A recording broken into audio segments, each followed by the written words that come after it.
As human beings, our superpower is the ability that we have to relate to each other, our relationships, the ability to connect with each other. And when we are able to healthily relate to each other, we find our deepest safety, our deepest fulfillment in the connection with other people, with other human beings, with animals, with nature. And I strongly believe that we can only fulfill our biggest potential when we feel safe in our relationships, when we have the ability to relate healthily to others, and when we feel safe inside of ourselves. So if you're on a journey of personal growth, self-discovery, healing, transformation, then it is important to start with looking at your relationships. Do they fulfill you? Do you feel safe in relating to other people? Do you feel that you can be your authentic self when you are in relationships? Do you feel that you can trust other people when you are relating to them? And when your answer is no to one or more of these questions, then it is time to really start with investigating your relationships, your relationship style, your attachment style, and the safety or unsafety that you feel inside when you are about to relate to others or when you are in relationships.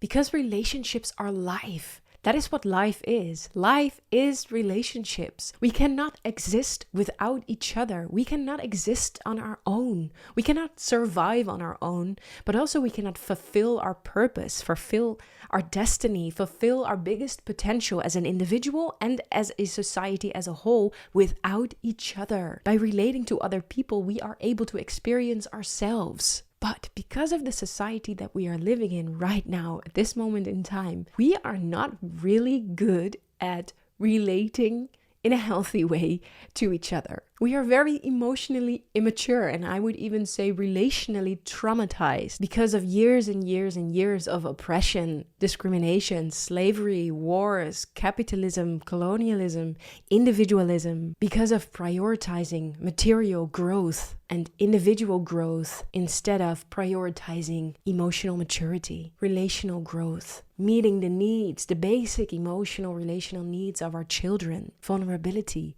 community, connection. We are actually, as a society, so traumatized in our relationships because of that. Because living in a society like this forces us already from a very young age to suppress who we truly are, to be someone else instead of your authentic self in order to fit in order to be seen and loved and heard and recognized, and thus to survive, to be safe. And this is why already from a very young age, as a little child, we learn that it isn't safe to be who you truly are in relationships. The detrimental effects of that play itself out in our family systems already for centuries and centuries and centuries.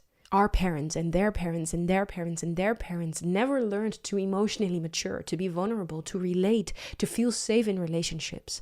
They had to be very hard and cold and close off their hearts in order to survive, to stay safe. They had to suppress who they truly are. They had to suppress their emotions. They had to suppress their true desires, to be seen and loved and heard for who they truly are. And that hurt them so much.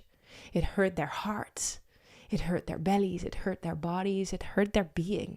But they were never truly aware of that because they did not have the time, the resources, the wealth maybe, to become aware and to start with feeling it and healing it. And this may sound strange, but I strongly believe that if we heal our relational trauma, our emotional immaturity, in our closest relationships, that we slowly dare to connect truly again, to find each other again, to become one again, to become one community again. If we cry the grief and the pain and the emptiness that we feel inside, if we allow ourselves to feel it, instead of running away from it and doing all kinds of things to not feel that, we would not fight anymore. We would not be afraid of each other anymore. We wouldn't fight wars anymore. We wouldn't even have borders, I guess. It's really the basis, the fundament for solving the bigger problems on this planet, but also the basis and the fundament for solving your struggles, your suffering in your life, the blockages you experience. And if you truly work on feeling safe again in relationships and trusting yourself again in relationships, then you dare to be who you authentically are and you will find fulfillment and your purpose. So while I say that feeling safe in relationships is the most healing thing there is, I don't think we are there yet as a society, as families, as an individual, because I strongly believe that we are relationally and emotionally traumatized because of the society we are living in already for ages. And this relational trauma plays itself out in the family system. Well, what do I mean by that?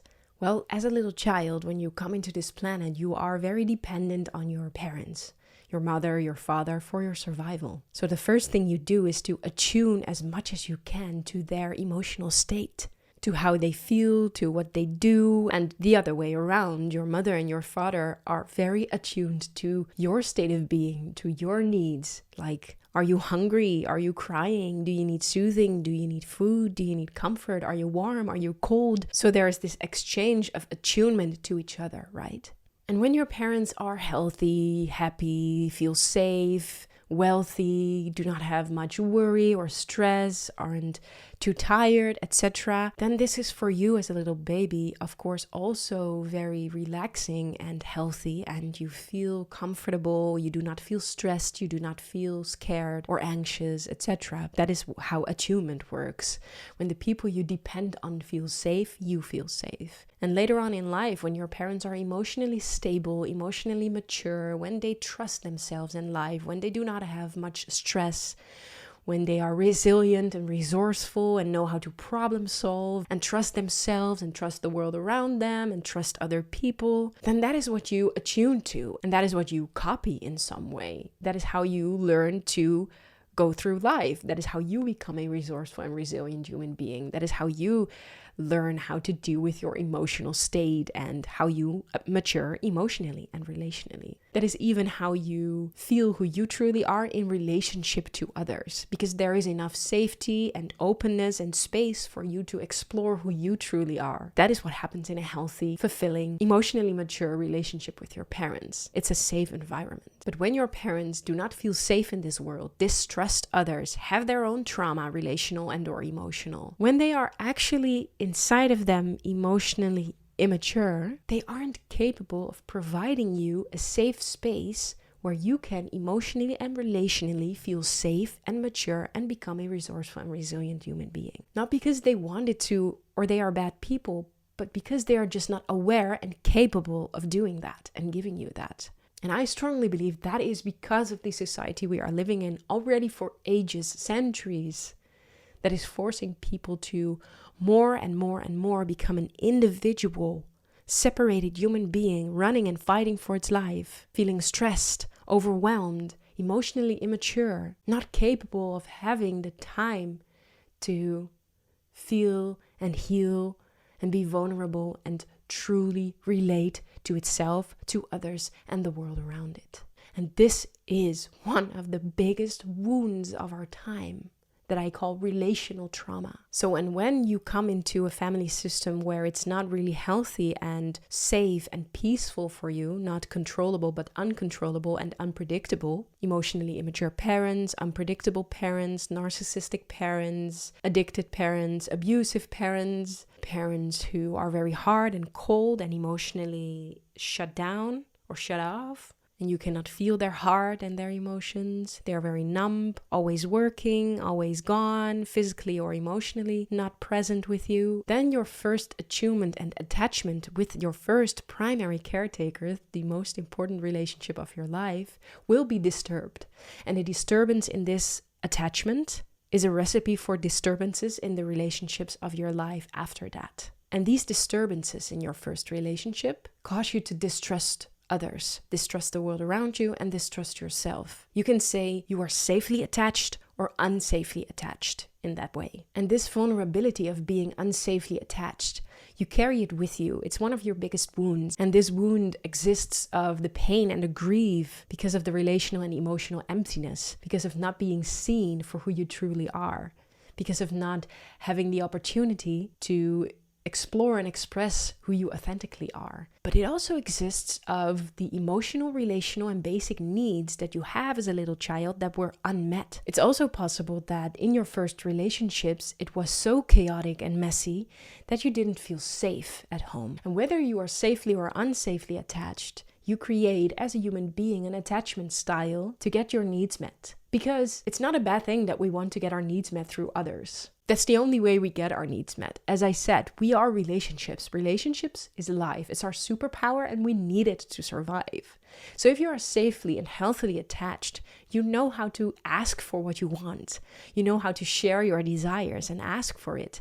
You can handle the yes and you can handle the no. You feel safe inside yourself. You know how to handle yourself, to trust yourself and others. You feel safe to set a boundary with someone. You feel safe to say no. You feel safe to share your truth, to be who you authentically are, etc. That is a safe attachment style. But if you are unsafely attached, you create an attachment style that is based on unsafety. So for example, you can be very anxious attached. That means that you are always attuned to the needs of others. Abandon yourself and conform or adapt to the other in such a way that you are the person they want you to be. You please, you say yes when you mean no. You have no boundaries. You do not dare to speak your truth. You do not dare to be who you authentically are, all because you are afraid that when you do that, they get mad, they leave you, they will reject you, and you will be alone.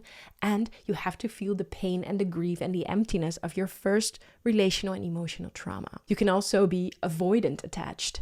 This means that you do everything to not really get into close relationships with others because that feels unsafe. You are so afraid to get hurt again that you do not allow yourself to be completely involved with others. So when you feel unsafe, you take a step back, you walk away, you ignore, you say no, you break up, you run away, actually, you avoid. And of course, this is not black and white. You can be on one side of the spectrum, the anxious attached one, or on the other side of the spectrum, the avoidant attached one, but you can also be somewhere in the middle and it can differ per relationship. So it's not really important to put a stamp on it and say, this is who I am and this is what I do. It's just important to understand that if you are unsafely attached, you have an unsafe attachment style, and this can disturb your relationships and the trust you have in others and in yourself. Because when you are not aware of this first relational trauma and the unsafe attachment style that you have, the unsafe attunement and the emptiness and the grief and the pain inside, you will, for the rest of your life, look for the external validation, recognition, and love outside of yourself, in others. So it is possible that you have relationships that look a lot like the relationship you had with your mother or your father until you become aware, heal the pain and the grief, step out of it and break the cycle and choose differently, different people, different relationships. When you dare to go and sit with the pain and the grief that you feel inside of you and stay present with it, soothe yourself, maybe ask others to stay present with you and heal in relationship, then you will be able to transform yourself in your life because you finally break a cycle, an unhealthy cycle that you were in, right? This loop that you were in. So this is why I strongly believe that to truly find your purpose and find a fulfilling life and to truly transform yourself in your life, you have to start with healing in relationships with the people around you. You have to start with healing your relational and emotional trauma. You have to start with creating the safety inside of you. Especially when you're on a journey of self-discovery, transformation, healing, and growth, you can fall into this trap that it's all about self-improvement, self-discovery, self-regulation, self-mastery, self. But this is actually based still on this capitalistic society that we are living in, right? Where everything is self and ego and individualistic and based on this strong inherent belief that you are on your own. But this is all trauma. This is all pain and hurt and grief talking and searching and wanting to change all on your own and wanting to reach something, wanting to manifest, wanting to become a superstar or whatever. It's all based on the pain and the trauma inside of us. So to truly heal and transform yourself in your life, especially when you feel that you also want to contribute to the betterment of our society and the systems we are living in, you have to move your focus from self-improvement to healing in relationships, to connection, to co-regulation. And to get from here to there, you have to start with feeling the pain, the hurt, and the grief and the emptiness that is living inside of you. Release that, heal that, integrate that, and create the safety inside to dare to be who you authentically are. Speak your truth, start with setting boundaries. You have to do that in relationships. And that is how you grow, transform, find your purpose, rediscover who you truly are, because you already know it. It's just hidden and buried under relational and emotional trauma. And that is how we heal as a society as a whole, in relationship together, from self-regulation to co-regulation, because it's the only way forward. Hey there, my name is Myrthe Glasbergen. I'm the founder of Beyond Psychology, and I'm also an occupational health psychologist, life and job coach, intuitive singer, and creator. And I am fascinated about the awakening and healing of humanity. I strongly believe that healed people heal the world, and this is why I'm doing everything I can to help heal as many people as possible. So if you're on a journey of self-discovery, personal growth, transformation, healing, and you want to rediscover who you truly are and change yourself in your life, then subscribe to my channel for more videos on all of these topics. And if you want to help spread this message of awakening and healing, then please like this video, share this video, respond to this video, because that will definitely help. In my subscription, you can find a nice link to a free somatic exercise to start your healing journey. And you can also find the link to my online platform and community for self-discovery, healing, transformation, and growth. It's called Heart Journey, and it's here to help you rediscover who you truly are, heal yourself, transform yourself in your life, so that you will use your talents and your gifts to make the world a better place. Thank you for being here, and have a nice day.